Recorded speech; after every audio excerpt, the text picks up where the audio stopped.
Morning from our studios in you to the edition of the Good Morning Africa program right in Africa TV. It's another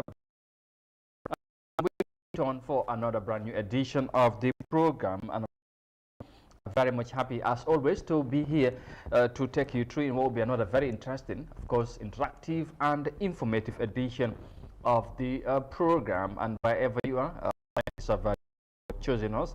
And we have another very interesting lineup this morning to bring you as we get into another week. About the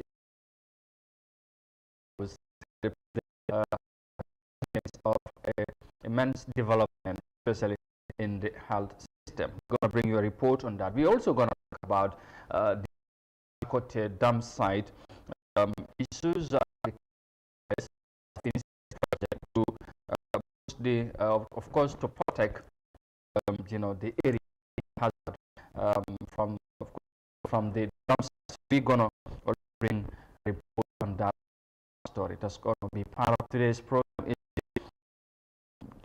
The mind of Tata. The executive has spoke to Africa TV. Remember the late musician. So we also go this and more coming ahead in that edition. It's very much for country and you are mbokk ñu ngi leen di nuyu ci Africa TV mbégte del suwaat tey suba bu baax ñu ngi jógee ko ci benn comme ni defee saa su ne di waxtaanee tolluwaay ci ñu war a waxtaan yu am solo ci léegi ci doxalin réew mi nee na daal ci li nga xamante ne mooy ci réew mi loolu nañ ci ñëw indi leen ci xool nañ wax tamit ci wàllum baakote doom balit bi génne foofu moom ñoom foofu daal ay bi ak ñenn ñoom dégg ci gox pour gis daal leen na ci ay jafe yi nga dund gox boobu mun a wàññi loolu nañ ñëw ci kanam tuuti ko leen benn xam ci buñ jógee xamante ne mooy Tata nekk kat bu mag defee bokk ñu ngi woon ci li nga xamante ne mooy ci dëj bi waa ay mbokkam wax nañ ci moom dal di fàttale ko taxaw ko jaale borom ñu jaale mbokkam yi jaale réew mi ci li nga xamante ne mooy ci su ko defee donc li ak leneen waxtaan ak suñu tango Modou moom ñu bàyyi ko mu nuyoo now president like president in the health sector as part of government, and he was in a congregation section of Gambians all the weekend at the state in Jallo has more details.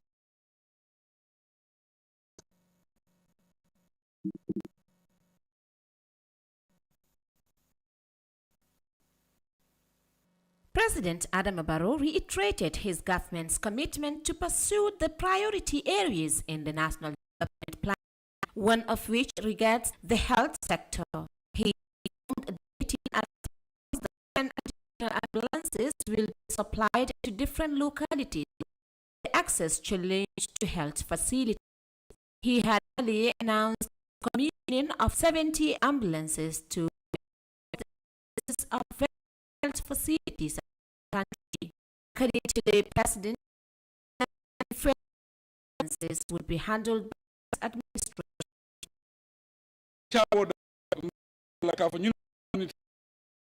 These Gambians that I will provide the thing that never put in this. We will bring these ambulances and give them to the alcaldes in case any themselves to the hospital, and from the hospital, the ambulance will ambulances in question, according to the president, have already been purchased and would like to distribute the month of September. The ambulance will be in custody of each locality to determine consultation with health providers, such as mobility among the most important of the rural region. The population is compelled to long distances or resort to additional transport facilities in some type of emergency situation. So IFKU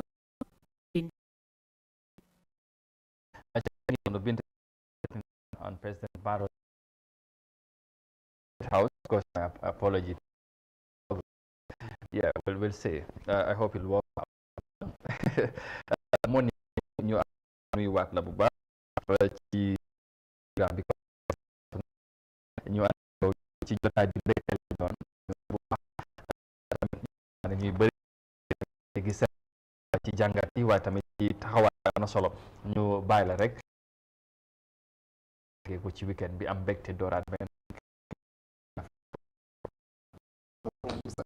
si ñaka def moom ñu fekkeewaat ko ak tal comme loolu activité nga xam ne suba si la jot di leen tànn seen xibaar ci néew dinañ am moom aussi yaay bu mag bile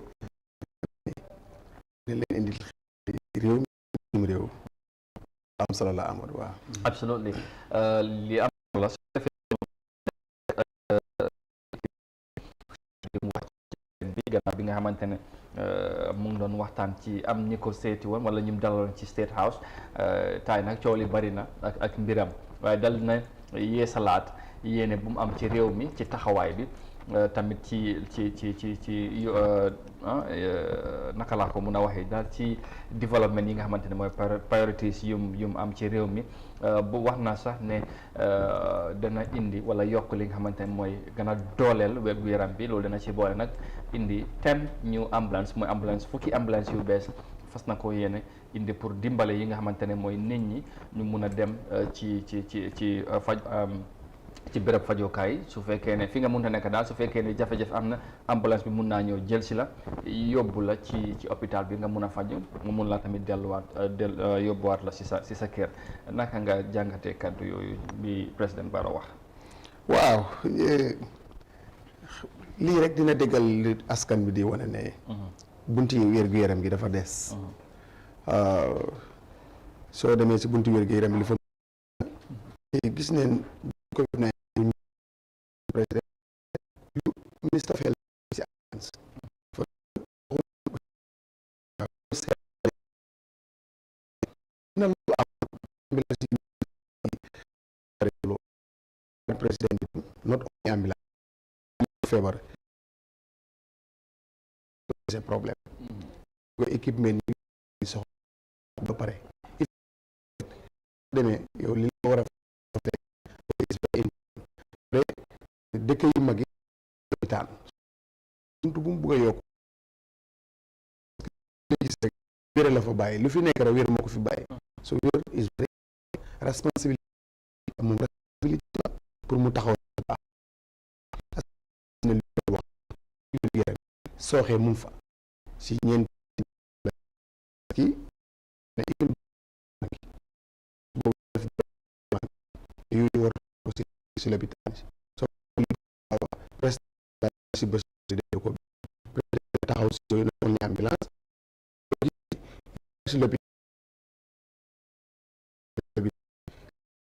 kuy si ambulance demee ko fa ñi fay liggéey tam ñu jox leen seen cër jox leen seen matuwaay ak seen yelleef ba xam ne ni seen xel dina mën a dal békku sa xel dafa dem dalal loolu dafa important si mbiri wér-gu-yaram bi moo not only ambulance moom lu si ministre bi receive bari na waaw absolutely loolu am na solo beneen point bi mooy comme président taxawee ci wax ne bugg na yokk ci ambulance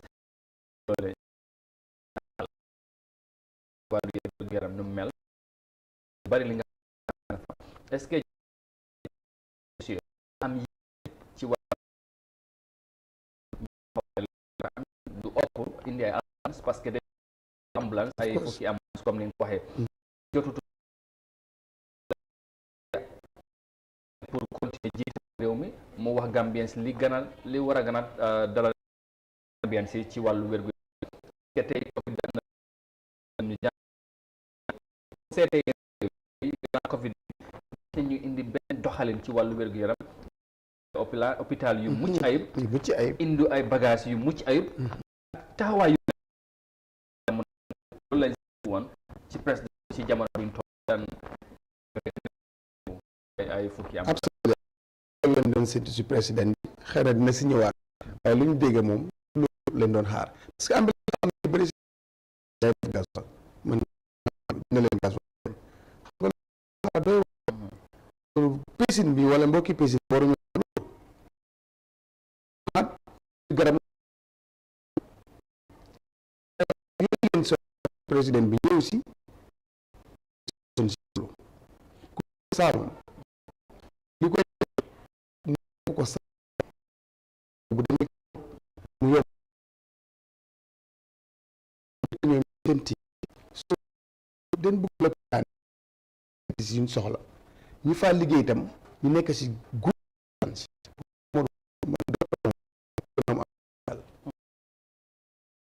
li ko war mu docteur nag laat fi mbiri isu ba pare kër jëgut mu war lay faj loolu njumte yi bari mun na si am ñoom itam dañ bokk si mbir mi dañ war a nekk good kon docteur si seen bopp garab yi waroo dem si lopitaan ñuy bind la testamoon on war a lopitaan ñu ay infection bi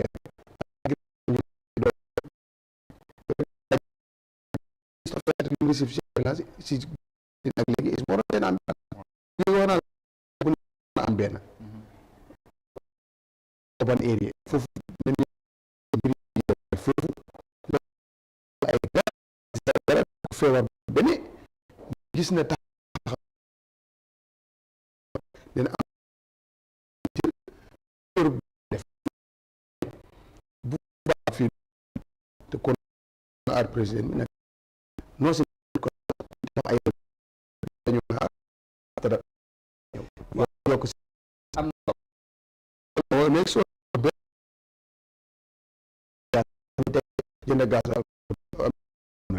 ko léegi ñu destination is a destination solo dafa waaye mel ni comme ci wax ne cause ne fukki ambulance yu wax na ko indi yu am mun initiative bu rafet la xanaa kay dañu war a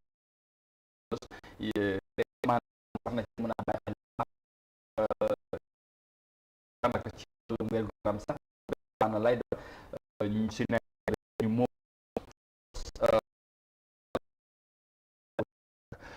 wér gu yaram now on to our next topic because there's a amendment together with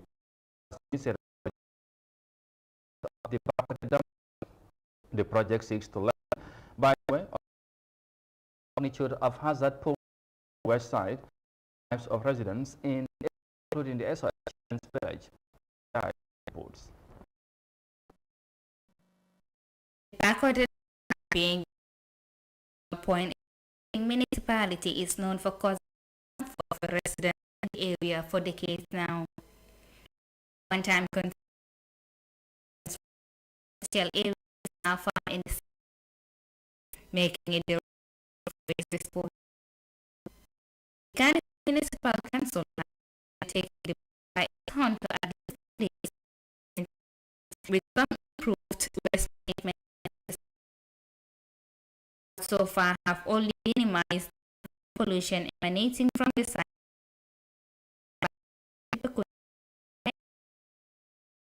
surrounding the dam site. It's a lovely idea for harm from the neighborhood, particularly from the parents' village to clinic, schools, and for the Haman Mine National Education. The essence of the which his project was out to surmount. But when we buy and this fence, where it's smell of the wood, and in fact, one of the how to fence cannot accept the dump. So what the project is need to do is to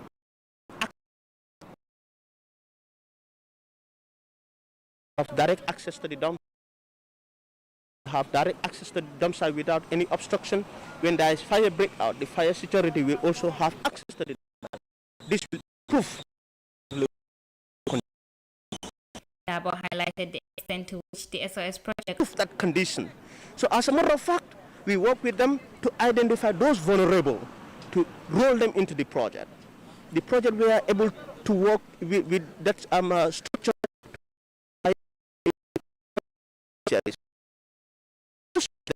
Even here,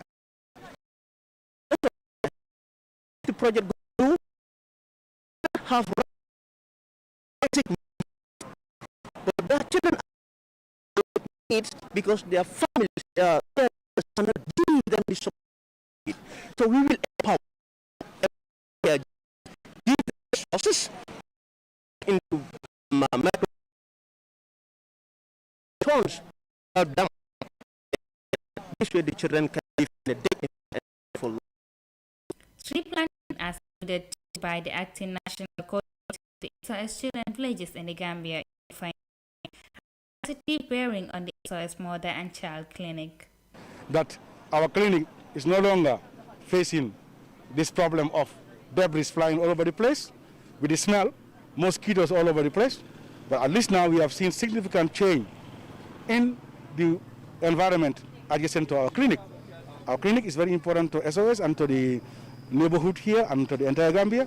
So if you have something improving the conditions there, we really appreciate it. And this is one of the effects you can see that this project has. That there's a fence of over more than 3-5 meters almost high, and then it's protecting the debris from flying all over. There is no more those eyesore things you see any longer.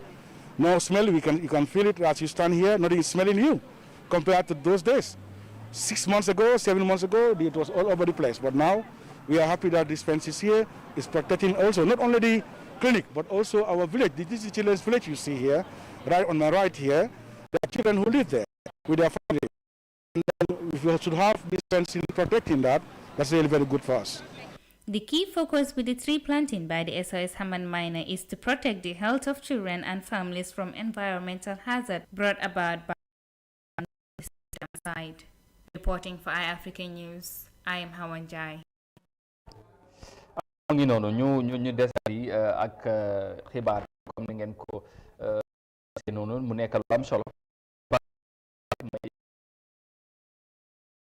ko am nañ ne jafe-jafe yi bari na lool taxawaay mën a dekkin bu rek waaye nag li doom sa foofu nekk noonu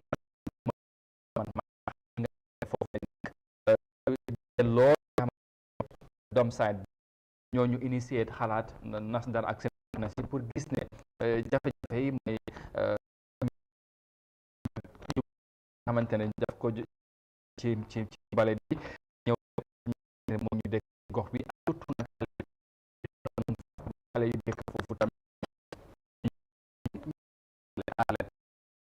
dañ sàpp nekk diggante bi ñi am lu ñuy non parce que tamit xamante ne doy ci taxtu nañ ay at gisaguñ sol digg na bu ñëwee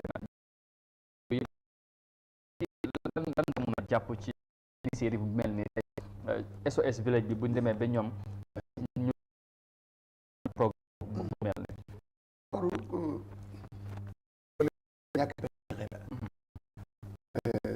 waaye ay garab mi fo maaga mbalit boobu nga am bi dispersé nañ mbalit bi gën bu nekkat place am parce que foofu si digg dëkk léegi laat lu bëri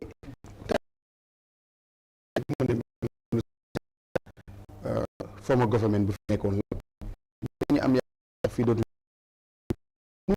foofu ak si digg dëkk bu dina am ay pexe yoo xam ne dañ war a fexe pour mbaa bi ñu génnee ko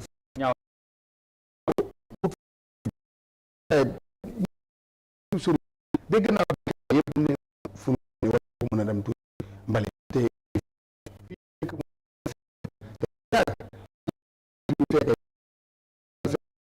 mbalit yi nit ñi bëri ko SOS beneen aussi am kan fi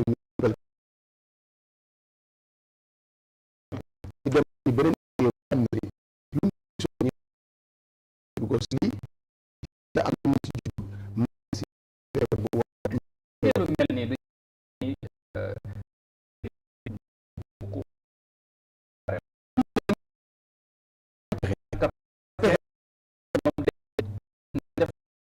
saafara amul ci mbir xalaat ko garab mel noonu pour indi saafara surtout ci li nga xamante ne ci jafe-jafe garab du looy samp léegi mu màgg du looy samp léegi balaa moom màgg fen saxaar bu jógee foofu noonu wuti beneen area ko fa yóbbu parce que yéene bi bu council bi wax bu meeyoo bi bu fi taalib am loolu bokkoon na ci te lim campagne ak yéene boobu amoon na ko bu ñëwee dina fexe am lim lal ak pexe ba gis ne mbalit bi jëlee nañ ko foofu te nguur bi tamit dañoo wane central government amoon na yéene boobu council bi ak bokkuñ wala gis mënuñoo boo toog xalaat boole seen xalaatee lan lañ mën a def fu mu nekk ci dëkk bi te nga xamante ne mu ngi lor fa dëkk tamit jafe-jafe ne loolu mu ngi si am na benn political party wax ne dimbale mi si foofu projet bi woon spé euro pour ñu war a jàppale moo fertilize su ko def am la kenn déggaatul loolu ñu bañ dan lii nga wax itam mun na si xàppoon goos ay kujee leen buggu ñoo toog mais bi nguur du bugg a kii am pour ëllëg soxla na foofu dafa tax di af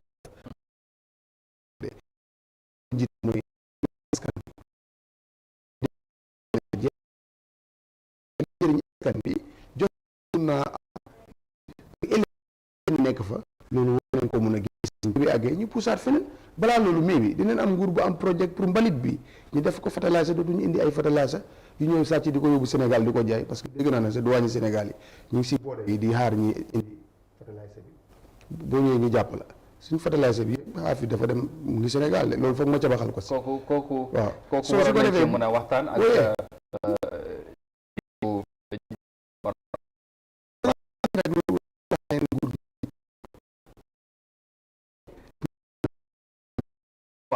du place léegi du place après mënta am ak xalaat bu leen génnee ko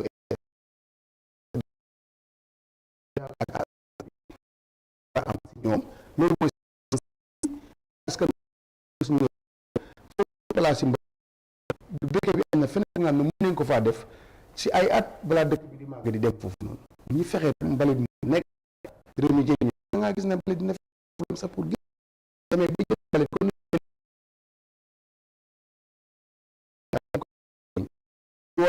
bu ñëw ñu bloqué ko léegi nañ ko tax ñu yërëm waa ESO génnee ko fa yóbbu ko beneen dafa daw yaram dafa daw yaram nit ci tamit lool comme gars yi ni ñu ko de waxee mu ne politicien loolu moo tardel Afrique te tamit Gambia génnul ci gaal gi demee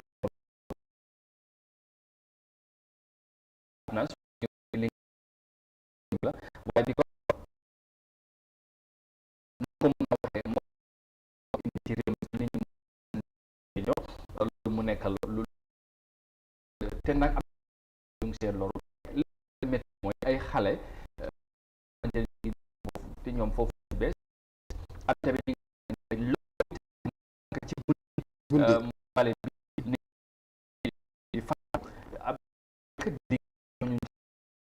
bi su dee ñu taal ko waaw saxaar bi ngelaw seefu sax doo gis moto buy ñëw wax man tombé naa xam lii rek ak ngelaw bu ngelaw gis SOS foofu la yéene leen den daf dégg moto yi seen foog loolu seefu ci biir dëkk bi nekk foofu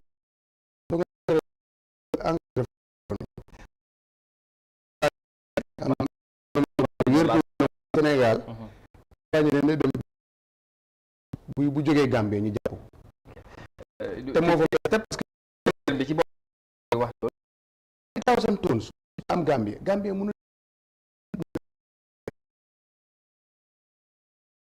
Sénégal Bissau jaay ne yëpp Sénégal mu nga ko wax boo bi Saalum bi fa la Gambie bi la liggéey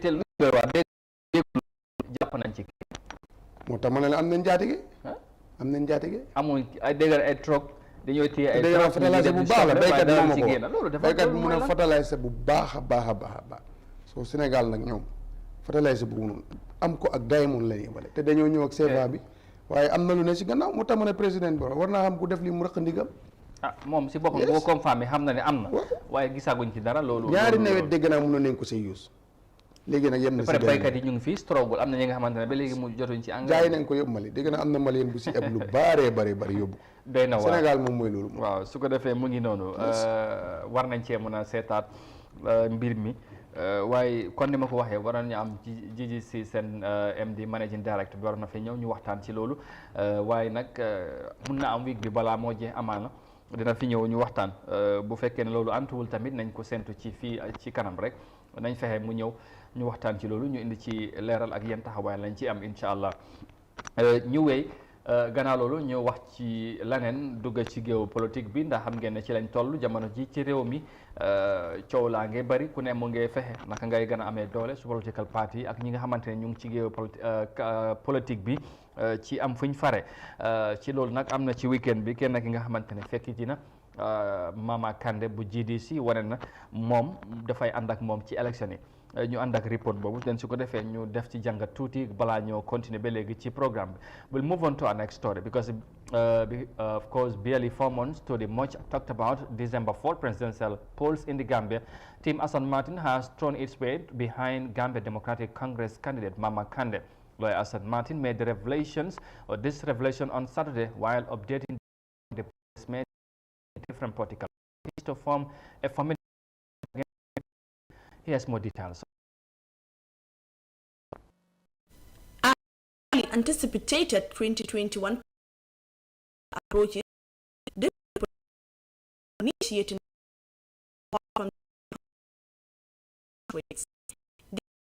came after months of negotiations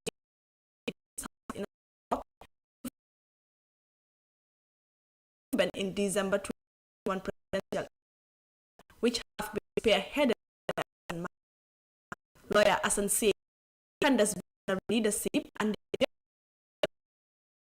inspired him from his wagon. We are in support of this agenda to bring and to bring authority. Small people come.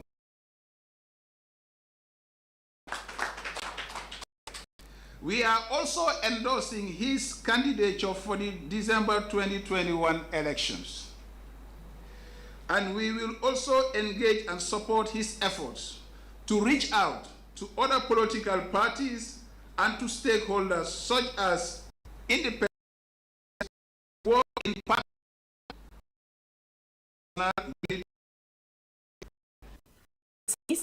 Gambia has the progress of the current government that the sovereignty of the country is at stake, and that a Kandeh's leadership would help in rebuilding the nation.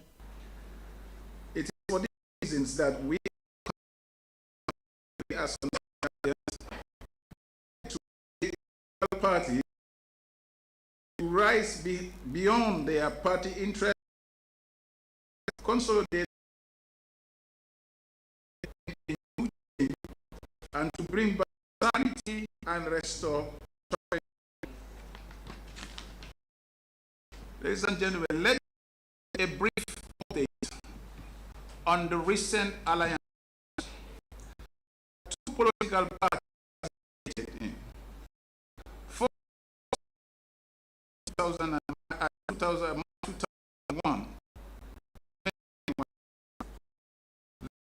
The political parties engaged me to negotiations to explore the beginning of a potential alliance. The talks went stage that needs to be and to be.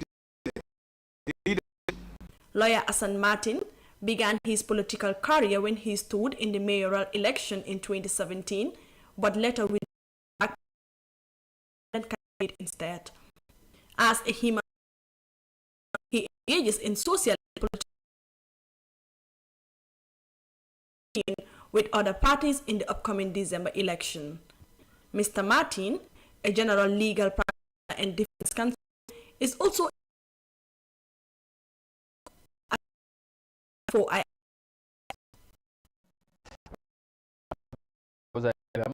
Team Hassan Martin endorsed Congress candidate for the December 4th. Of course,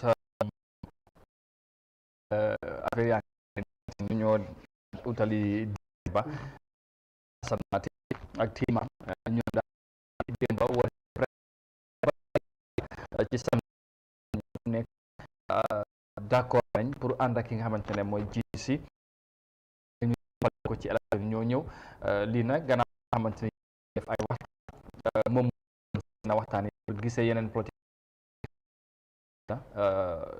boole seen doole pour mun a jàkkaarloo ak candidate bu fi nekk mu mun ci yooyu dara sotteegu moom na time amul fu mu nekk nii gannaaw gis affaire yaa ngee dem te gars yi d'accord mu ñëw fesal ne ci xamante ne moom moo ko jiite ñoom ñoo ci gannaaw xamante ne makan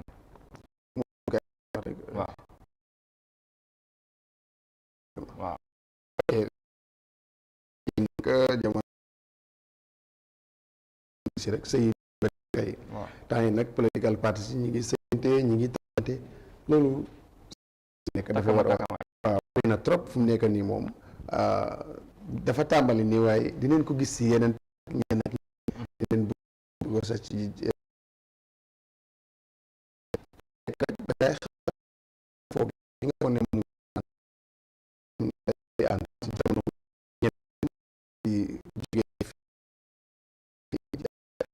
ki nga xam ñeneen tam jëmali feneen waaye si jamono élection leen nekka loolu yëpp nag pour waajal December 4 seet ban askan bi ban mbër la ñoo tànn waaye li la yëpp nag askan bi am décision ñu yëpp nit ñi yaakaar te kenn moomul nit ñooñu fay na li nit ñi ñooy am décision loolu moo si gën a important waaye nit ñi tam ñoom ñu bàyyi seen xel si kan moo leen a wax because nag nit yaakaar rek la am looloo tax sax ñu ngay yaakaar ëllëg lu baax waaye yaakaar bi mooy ne foog nga toog ngeen askan bi tam yee di dem leen wax bu mel ni xel mën na see dal pour seen baax pour seen jàngi doom baax pour yoon wi nga jaar dem baax pour seen wàllu wér-gu-yaram gis ne kii am na ni si lu mel ne dina baax askan bi segg wax yooyu naa leen anu ga xool kenn notatut leen loolu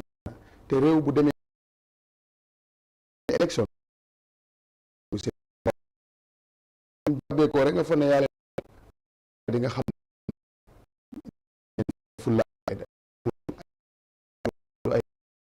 nit ñi dañoo itam ne bàyyi xel seen bopp leen bàyyi nga xam mu ngi leen nga xam xel dina ko jàpp koo xam ne ëllëg seen wax boobu mais si dépé ëllëg si njëriñ la su ko defee ñu ànd ak ko di ku nekk ku la nekk waaye yëpp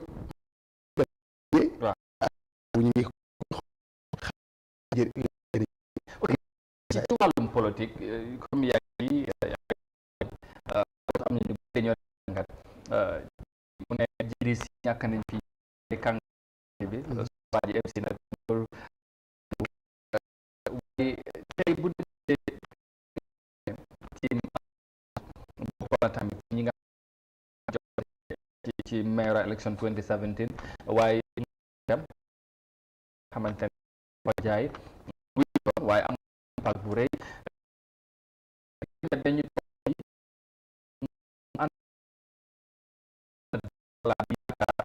jiri si am na ñoom dixième ba mu am ndam ci élection yi wi nga xamante ne fu ñoo dem of course amul independent candidate bu taxaw boo xam ne ni may bi résisté win depuis 2016 moom parce que uti nag dangay li ngay am yokkutele loolu fokk ñu xam ko boo woon ne ñi wàññi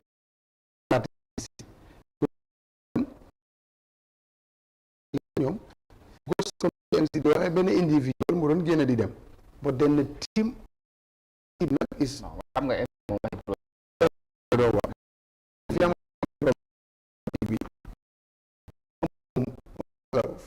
naka la gox bu nga xam ne yaa ko moom bés waaw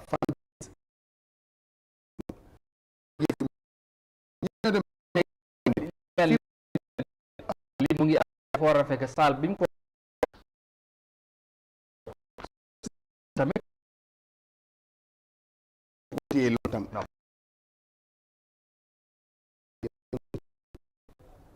amuñ ay olium constituent foofu diw ko political party bu nekk ne Amadou parce que Amadou moom area bu kon nañu waxee UDP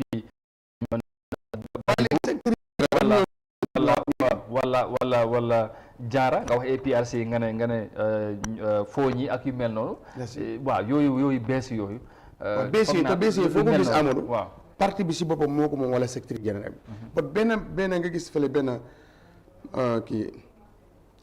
benn Abdou Fall nga xam ne ni da nga naan kii fii ñoo ko moom comme ni ko gars yi mu nekk beesam amuñ pila political yooyu noonu. waaw waaye réew mi nag dafa tuuti moom. moo parce que am na ay gox. dañ koy seddoo juróom-ñaari gox. gox boo dem fekkee ne yow tuuti nga si mën a am kenn am tuuti. moo tax problème bés bi ngay wax mënuñ ko am.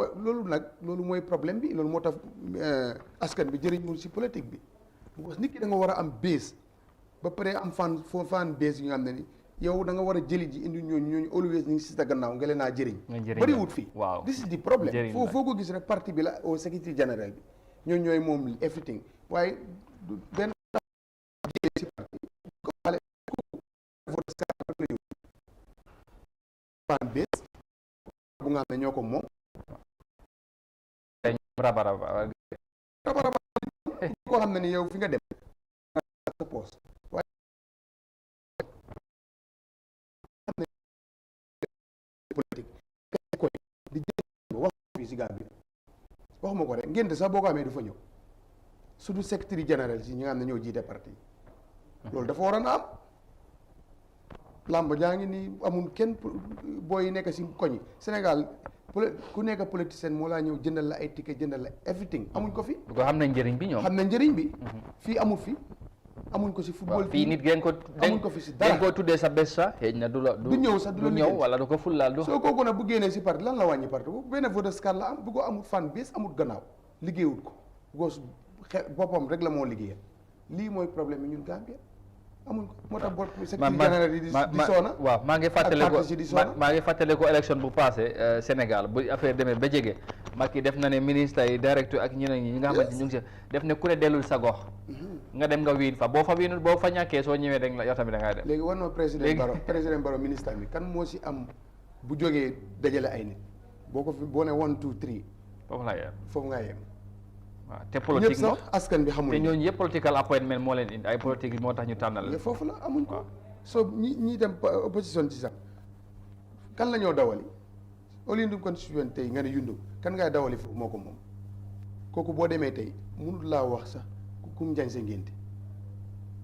waaw bu ko sab lan tey sax bu demee ci any parti lu mu fa am xalaat askan bu nekk si gannaaw moom poosam ak famille nga keneen ku ko féetee kaw noonu keneen ku ko féetee kaw noonu nag nga amee ay nit kooku bu génnee sa part lu mu lay wàññi so this is the problem li moo bëri si réew mi loolu am solo nga la parce que tey mënoon nga wax ne soo demee Saalum wala nga dem Joka wala nga dem Basse wala nga dem ñaani si aral am na fi nga xamante ne dañoo ne fii diw moo fi teg loxo jaata jaata tamit nit ñi dañ ko wulal kooku waaw wala Sidé Jaata waaw noonu la ñëpp waroon a mel waaw because tey da ngaa reyante ñaata pour jëli Sidé Jaata waaw parce que fu mu joxeñ askanam ñu dog joxeñ ñaata waaye loolu nag tey ñu ko fi am bariwul waaw definitely soo décidé parce que liggéeyuñ loolu seen interest la ñoo liggéeyal kooku nag liggéeyalu interest am interest yi goxam la nekk di liggéey bu doon poosam rek li may fay ko mu def ko fa waaye fii koo fi lifin rek ak gaayam so this is the problem acca mu ngi noonu politique bi xam naa du ñàkk nañ ci ñëwaat ci yeneen jotaay looy Assane Martin sax dañ ko indiwaat incha allah ñu waxtaan ak moom ci yeneen point yi nga xamante ne mu ngi ci biir amaana nañ dana ko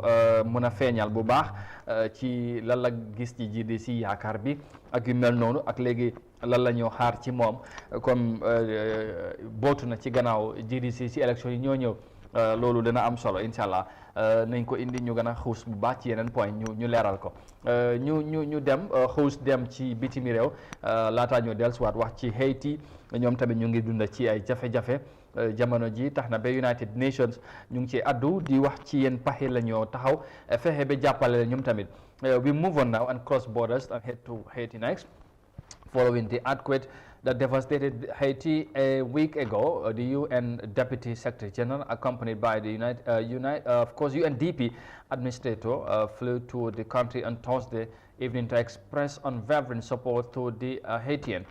During her mission, Amina Mohammed hailed the incredible resilience of the Haitian who have suffered so much but are now mobilized to support their neighbors and communities in the aftermath of the earthquake. Here is Aminda again in this report. The crisis is deepening in Haiti days after a 7.2 magnitude earthquake struck the southwestern part of the country. The number of affected people continues to increase in the aftermath, as more than 2,000 people have been reported dead, while 10,000 others injured. Dozens of affected individuals who are making through the mess are now showing support to their neighbors in the aftermath.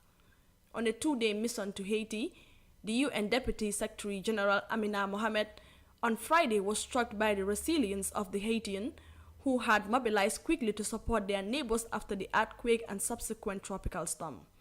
We saw once again the incredible resilience of the Haitian people who have suffered so much and are now mobilized to support their neighbors and communities in the aftermath of the earthquake. This is a moment that we believe that Haitian people come together. We saw an enormous amount of unity in the response to the earthquake, and so we believe that this can be turned into an opportunity for building back better. Welcoming the solidarity from the United Nations and other international partners, the Prime Minister of Haiti, Ariel Henry, described the situation as a concern in affected zones. La situation reste préoccupante dans les zones affectées. The situation remains a concern in affected zones. The government, thanks to the support of the United Nations and other international partners, has already authorized the deployment of search and rescue teams on the ground. With the help of the United Nations, we are continuing to reinforce the strategy of aid distribution in the region of Sud in order to speed up the assistance to the population. The remaining work is immense. During her mission, Mohammed and UNDP Administrator Akim Steiner met with affected communities in the earthquake-damaged city of Lekai, starting with a silent prayer at the rubble of damaged structures. The delegation then visited the Immaculate Conception Hospital, where Mohammed spoke with staff and patients. Haiti is one of the poorest countries in the Western Hemisphere. Even before the catastrophic quake, the suffering has been relentless. Haiti has been grappling with the pandemic, gang violence, worsening poverty, and last month the assassination of President Jovenel Moïse. Amindao for iAfrica News. Amindao, thank you very much for that report. As you can see, Haiti was struck by a devastating earthquake that led to the heavy destruction, but of course many loss of lives and injuries as well. So the United Nations and the UNDP are on the ground to assist the situation, but also explore ways and means on how to support the Haitian people, because they are in a very delicate situation as we speak. su ko defee mun ñang jafe-jafe yu am foofu ci réewum Haiti xam naa ne nekk na li nga xamante ne mooy lu métti yëngu-yëngu suuf bi tax lu bari yàqu, ñu bari ñàkk seen bakkan, ñu bari gaañu, dundin bi sax mu nekk lu métti ci ñoom. ñi nga xamante nag mooy UN ak UNDP ñoom ñu dem fa pour nemmeeku leen, xayma of course jafe-jafe yi, waaye tamit fexe nas ay mbir yi nga xamante ne mun leen koo jàppale, surtout xale yi ak jigéen yi nga xamante ñoom ñoo ci gën a loru. mu nekk li nga xamante ne mooy lu metti ci lu ñoo dund jamono ñi. waaw lu doy waar la am tey yàlla soxla nañ ndimbal. waaw kon United Nations dem nañ si jamonoom boo xam ne nii gars yi soxla nañ ndimbal, te li si des mooy ñi taxaw leen bu baax a baax, parce que askan bu nekk di sonn leen. waaw te daw na yaram. waaw si xam naa ndimbal bi gaaw rek comme ni ko gars yi waxee. su ko defee ñoom itam ñu mun a gis seen bopp si àdduna bi, parce que ay doomi aadama leen. bépp mbindee bu wàcc si kaw suuf rek sa àq ak sa yelleef danga moo tax yàlla wàccee la fi. da nga ko war a am, te loolu rawat bu dee nit nag ñun ñoo ko war a def jëflante. so organisation bu mel ni United Nations nag buñ demee jàppale ñu loolu dina nekk lu nga xam ne lu am solo la. waaw réew yu bëri itam jàngee si dafay am solo nga teg fi jël si lesin jëlee si pour yow tam mun a taxaw sa réew mu jaar si yoon yi jëm si kanam. waaw mu nekk lu am solo. ñu am yaakaar ne incha allah ñu bëri nañ ci jàpp. of course ñu mel ni UN and of course UNDP ak ñeneen international organisations yi nañ ci jàppa seen loxo, waaye tamit yeneen réew yi yu mel ni comme ñoom Amérique ak ñeneen ñi waaw mun nañ cee jàppa European Union bi ak yooyu yëpp ay organisations, ay partenaires yi nga xamante ne mun leen dimbale, parce que jafe-jafe yi bëri na. su ko defee ñu jeexale jotaay bi ak xibaar bu dab réew mi ci weekend bi, xibaar tiis bi nga xamante ne nekkoon na ki nga xamante ne ku bokkoon ci ñun ku rëy am tamit taxawaay ci wàllum aar ci réew mi di Tata Dinding Jobaate. ñëpp xam nañ ko, xàmmee ko tamit taxawaayam ci réew mi, moo fi jógee ko ci weekend bi.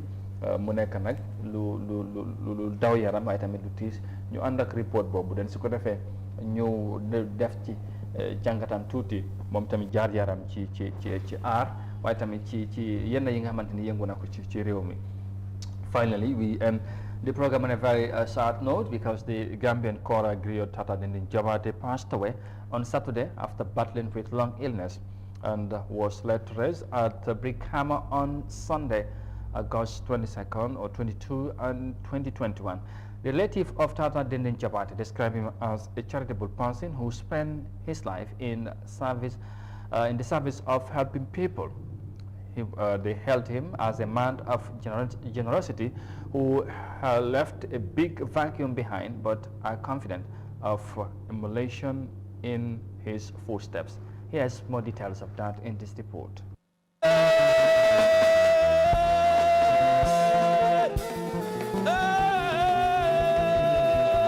Tata Dinding Jobaate, born into a Griot family, inherited the art of playing kora from his father as a child. Yankui Kuyate, the mother of Ibrahim Tata Dinding, is optimistic of the continuation of Tata's legacy, and this is what she has to say about Tata Dinding. Tata Dinding Tata Barkora Mantad. Barako Mantad. Tata Dinding. Tata has gone, but the chorus still remains, and the blessings that accompanies it. I told him, Tata, when you get lots of money, you always give it to your father. Do you have a bank account? He told me, my bank account is my father and you. I told him that elderly griots like money, and he said, yes, they do, because it is a heritage. Griots only spend money. They need not build story buildings.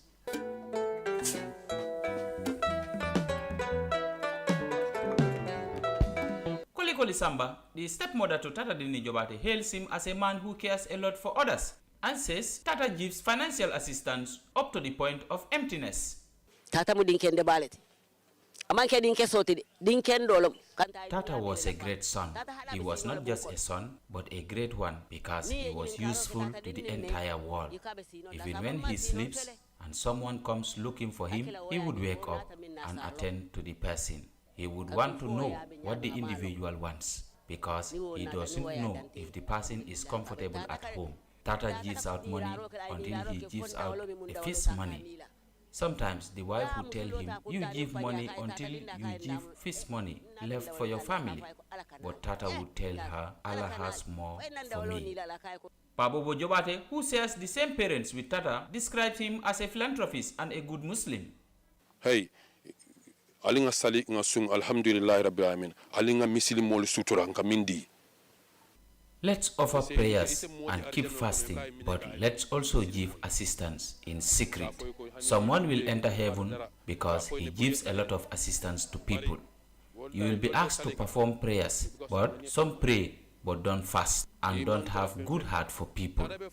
Tata died while offering prayers. He was shaking his finger up and down while his mouth moves, and that is a sign that he was offering prayers. So, Alhamdulillahi Rabbil Alameen.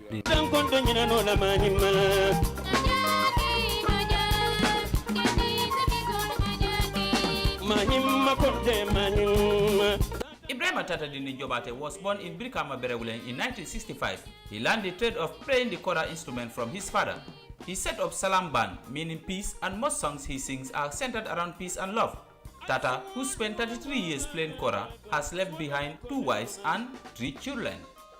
Reporting for iAfrica TV, this is Omar Ahmadu Toure.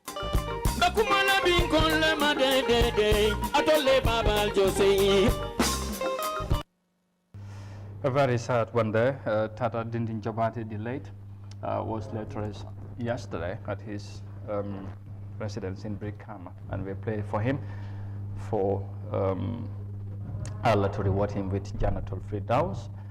And yeah, we extend once again our condolences to the family and of course the relatives and the entire Brikama community, and to the music and the music industry, or to the musicians as well. And it's indeed a great loss.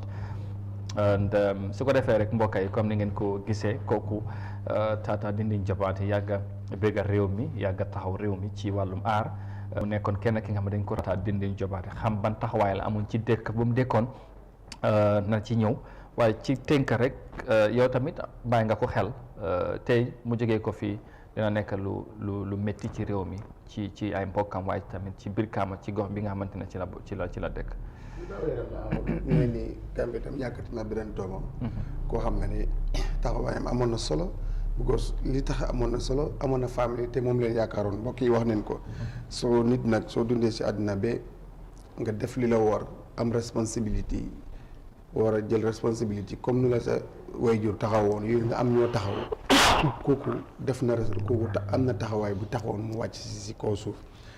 jël na tam aada réew mi yóbbu na ko fu sori, parce que kooraa la amoon, cosaan la, taxawaayam amoon na solo bu baax a baax. dañ ko ñaanal rek yàlla leeral kanamam ak gannaawam, fu mu dem mu gënal ko fu mu jógee, ba pare lu mu fi bàyyi yàlla barkeel. di wax ne rek I don't know music sense am nañ association or something like that, waaye art and culture moo ñëpp si ron leen nekk. ñooñu nag man nag seen taxawaay dafa mel ni man des na. dafa des parce que kii yàgg na nekk si ay bagages. jafe-jafe.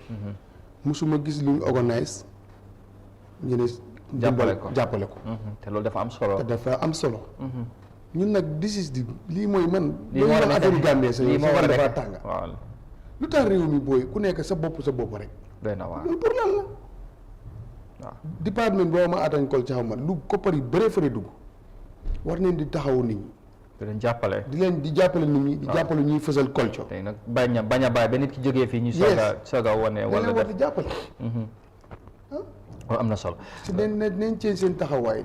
di def seen mbir bu ko nag si fekkoon na nag seen def mu ngi bëri nit ñi dinañ ko doon yëg de. kon man gisaguma loolu. waaw gisaguma ñoom daal lu ñuy créer seen ay bagages. fexe nuñ ko lifine waaye nañ dee jàppale musique seen si ku mënut ñi dimbale la because ñoom ñoo fa teewal musique seen si.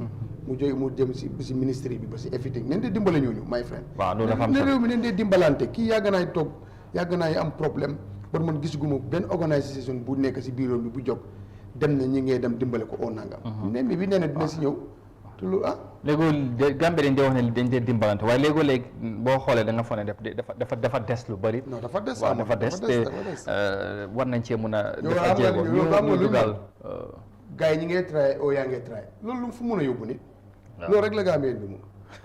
yaa ngay try oo gars yi ñi ngay try boo yéene ngay try. waaw that's the only thing loolu man. waaw den génne si yooyu noonu jéem a ut beneen pexe mooy di dimbalante Gambie dem kanam. waaw définitivement nii rek booy affaire la de. ñu dugal suñ naataango Nene Bojang wax naa moom Brikama la dëkkati xam na taxawaay bu Tata Dinding amoon ci Brikama waaye tamit ci aar bi waaye ci kàllaama Mandinka la ñoo dugg ak moom pour mu gën ñoo wax bu baax kan moo nekk Tata Dinding ci lim xam ci moom naana ki nga xamante ne mooy Nene Bojang Nene ini mbara yàlla na mandiya kaw nga garata bagale bi monya wala yow dama bala bagage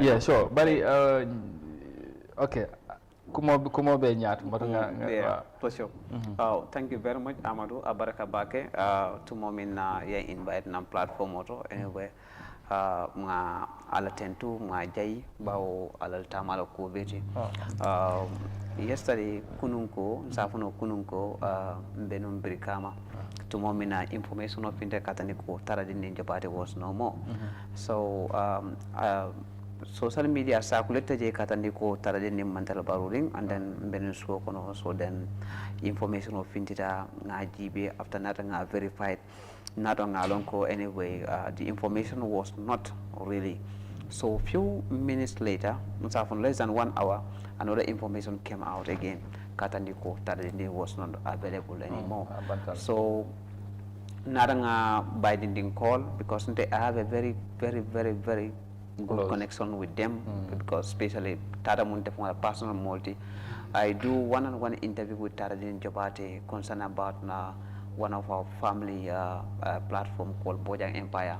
Me along ko ninta the one-on-one sort to tell me who am I, and then what can I do, what can I support, and then what can I just build myself. Yeah, I understand when it comes to my surname as Bojang, because Tata Dinding ni ajibe laban Tata lonale, but Tata farmer memketa alaji malamin Jobate wolom Tata farmati and then abama fana ngalon ne bake bayankui nga fana lom bakele and then ana abama Dinding koli if you can see some of my interviews ning atele lato Tata Dinding I minke we started from today till tomorrow at Abanna. All what we can do is just to summarize. Tata, my name is Sermui Tata Pleta Jele. Yeah, my name is Sermui Tata Pleta Jele. I don't need to tell you, no, I have to go and play for this guy. Nene is just like a brother to me. I know Jalikunda since I was around, I can even say it, around 10 years old, something like that. I know the whole family. So Tata was a very supportive cousin. Tata was not only. Because Dolly Afoko come like allo nakasa. He was very supportive to say.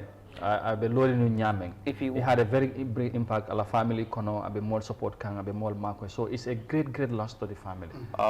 Tata in the area of Tata Dinding's family, it's like to me, if you want to give one title to Tata, it's just like a pillar. Tata is a pillar in that family. Tata fundamental in that family. It's just like when you build a story building, a pillar kaduma. Okay. Yeah. So Tata, Jalikunda, Jobatekunda itself, Ninataji, you know that this guy is from Jobatekunda or this guy is not from Jobatekunda. Because when it's time for lunch or eating time, so you see each of everyone gonna gather today and just had to call eating without knowing who is he, where did he came from. Yeah. So Tata didn't for so Tata ala some of the legacy I mean go some of the schools, foundations, charity organizations. Akatala I play free for you to get something and help yourself. I'm all market. You play your parts, I will play my parts. I witnessed that. Several times. Yeah, several times. He would tell that you want to support Africa? Yeah. Okay, you come with your materials. All what I can do is to sing and then Yekodo Soto, Yellow Foundation support. I can do that. The proceeds is for you. Tata, my interview with him, with his mom, the mom told me that doesn't have bank account. And I witnessed that no, immediately after the program, he on street Tata. He will left the money behind. Okay. Wukuma yata bakele and anu abalafa wartale fana because atata he is no more. But then kunu when of course he was let rest and ngalo ne mojama banata brikam kunu. So kunu jeketa nyaril and how people remember him as well as a person because animo doku tale and they encountered so many things did together. So I think it was a very, very sad moment, Kunu. Yeah, it was a very, very sad moment yesterday. Then I've been seeing people like, I was like dreaming. The kind of people I saw that area, it's like I was dreaming because I saw like thousands of people gathered together. Brikama was like, yesterday Brikama was like no-go area. More Fintita, not only become. I saw people just like almost 4 or 5 vehicles from Marsasu. Marsasu. That's around Simbandi. I based sort of yeah, because the family, other part of the family is from that area, Marsasu. Yeah, because the father is related to Jali this guy Malayan Jobati of Sejobani, and when it comes to Sejo. So when it comes to Kora itself, it's connection. Yeah, absolutely. So I see people who came from Bansang Jobati Kunda. And then it's like this Jobati, Kuyati, Susu, they are all the same family, they intermarried. So we see like yesterday the uncle himself was there. Tata is, how do you call it, Jalba is his uncle. Okay. Yeah, because right now Cabinet Tata Saturday, Jaliba was among the first people I saw him and he was very saddened as well because Ayalone Mentata was very close to him. So Monyang Yoku no Fojang, which is very important. Tata Dinding was struggling with illness for quite a while. Support la Mafango, that's also something Gambian Kolnyan Takawo Jibel. Somebody like him, I more support, but not that for I've been struggling health-wise, and he was not supported as he should. I think that's more fun to work Jibel. Just finally on a final note for now. Yeah, Amadou Yalon Jang Africa itself ni muna promote Africa suturola. Africa suturolde. I'll be working like this. Moli America nene wala Prince Kodol Babulo kon. So whenever I need help, Mulbajako no, he is okay. But Imalong, what is the secret behind me? So Tata Dinding, Dol camera ko, he is okay. Because but Tata he's is not artist, okay. He's an artist. You understand? But Tata Bilas Hasata, there is an individual me along Kumusolom, na interview. I mean for you see is the person who took Tata Dinding from here to Zigansor for treatment. Okay. So, some of these people, they will not help you when you need help. But when it is time for the program on stage, they will give you thousands of dollars.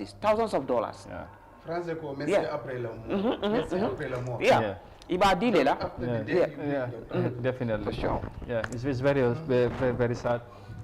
So that's the message, and we keep praying for him now. I think that's all he needs from us. But he left a family behind, so those that can help in any way, in any way, any other way, can definitely do so. But Nene, Abarka Bake, thank you very much for coming. It was good to have you. Thank you very because you Tata Lonne and you're staying with him together, Brikama. So all that how he mingled with people and some of the initiative that he made, you will be for Janne. So thank you. And I know Gambians will definitely miss him so much.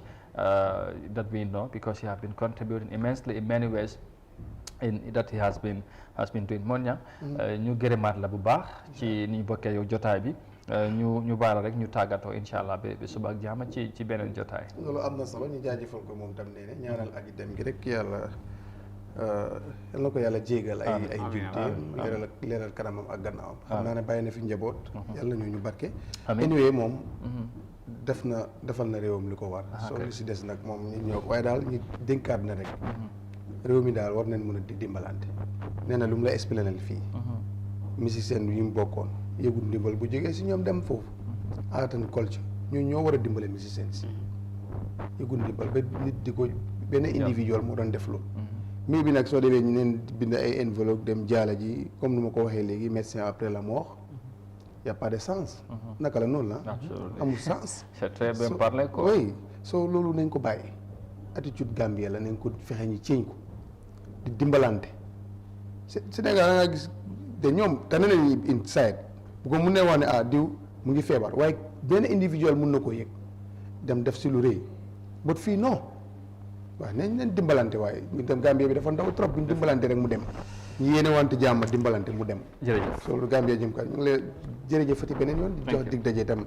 ñi nga xam ne ni ñu ngi doon topp programme bi depuis si soo bi léegi di wax ne incha allah ëllëg bu neexee borom mbaar mi dinañ fi dellusiwaat ak yeneen xibaar yu wértu wóor incha allah ñu gërëmaat la beneen yoon bu baax a baax comme ni ñu koy defee saa su ne kaddu yi am solo lool ci jàngat bi ñu ngi ko jaajëfal Modou Mohamed Niang saa su ne moom la ñu ànd ci jotaay bi naka noonu suñu naataangoo Néné Bojang fekk ci ñu tey ci jotaay bi wax ñu kaddu yu am solo ko fi jógee ko ci Tata Dinding ñu ñaanal ko yeesalaat suñu jaal ci mbokk yi ci réew mi ak ci famille bi yëpp ñaanal ko yàlla xaree ko àjjana may ko jannatul firdaws ñu gërëmaat leen yéen tamit fi ngeen mënta nekk ci biir réew mi ba ci réew ci biti réew waa diaspora ñooñu amuñ seen fay ñu ngi leen di gërëm bu baax a baax ci ni ngeen di ànd ak ñun saa su ne waaye tamit di ñaanal ñëpp jàmm ñaanal jàmm ñu nekk ci hôpital yi te ñu feebar wala ñu nekk ci kër yi yàlla may leen jàmm delloo leen seen sago naka noonu ñu nekk ci kaso yi surtout ci nekk ci waa Mile 2 ñu ngi leen di bàyyi xel di leen nuyu bu baax a baax di leen ñaanal jàmm ñaan tamit nattu bi nga xamante ne yàlla teg na ko ci kaw yàlla na ko teggi ci jàmm ñu mën a dellusiwaat seen njaboot loolu mooy ñaan bi su ko defee ñu sàkku tamit ñaan ci yéen saa su ne ñu gërëm leen bu baax ci ni ngeen di ànd ak ñun saa su ne waaye tamit ci safoo bi ak ci kóolute bi di leen jox dig daje suba ak jàmm ci incha allah ci beneen édition bu ci yàlla àndee ak yeneen mbir ci yeneen waxtaan fii ci Africa TV jërë ngeen jëfati bye bye.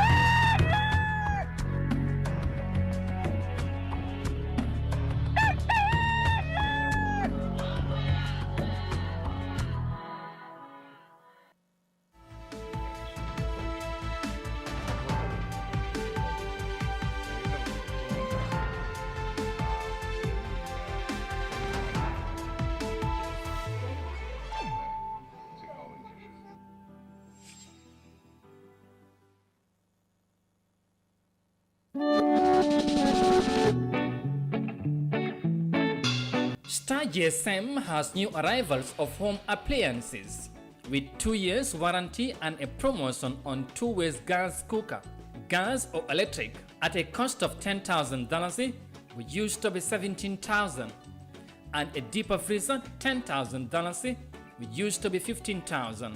Stand fans rechargeable and at least for 8 hours. Different stand freezers, deep freezers from 140 to 400 liters.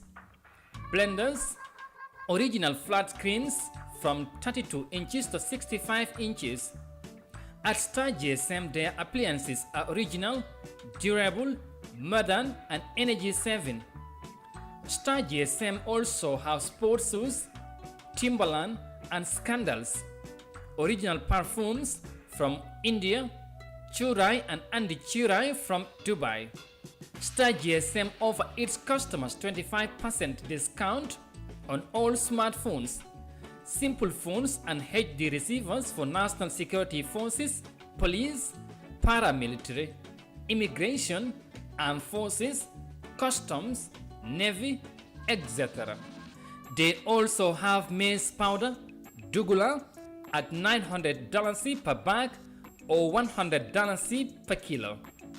Roast now and visit Star GSM at Westfield, opposite OJ Junction, Talending Market, Tabokoto Traffic Light, or call 700-2494.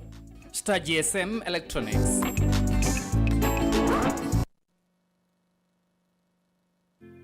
The locations, the design, the materials used, all the way down to the latest details.